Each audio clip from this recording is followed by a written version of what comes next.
Guys, welcome back. In this tutorial, we're going to install Apache2 on our server that we created in the last lesson. So here I'm connecting to the server, the EC2 server that we created. There's two ways to do it, either with the DNS address or with the IP address. I'm going to show you how to connect with the IP address now. So if we clear the screen and we do the normal commands, and you can see we've selected our key file, and then we're connecting with the IP address that we assigned, the elastic IP that we assigned on the server in the last tutorial, and that will give us access to the server SSH. And obviously, the first thing before you start installing anything is to check if there's any upgradable packages.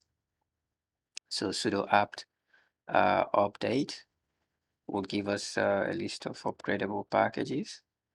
And once we check that, I think there's about 8 packages that can be upgraded.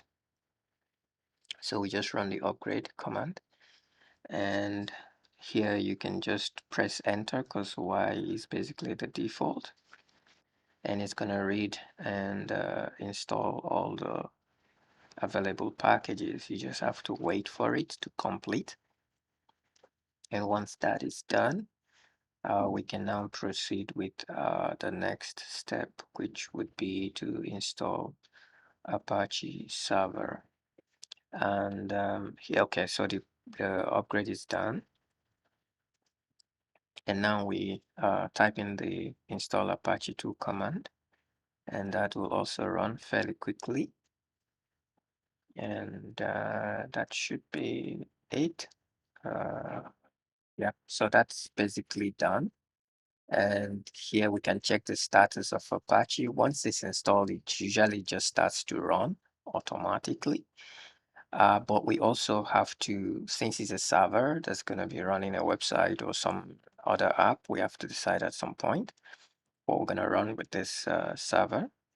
We have to figure out a way to make it always rested, to actually run on restart. So we type in the systemctl to enable Apache to run at every reboot.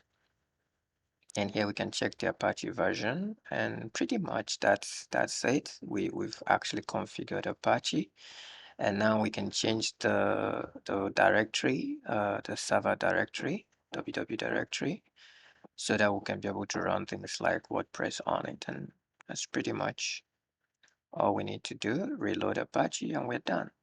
So thank you for watching, and share and like and subscribe. Peace.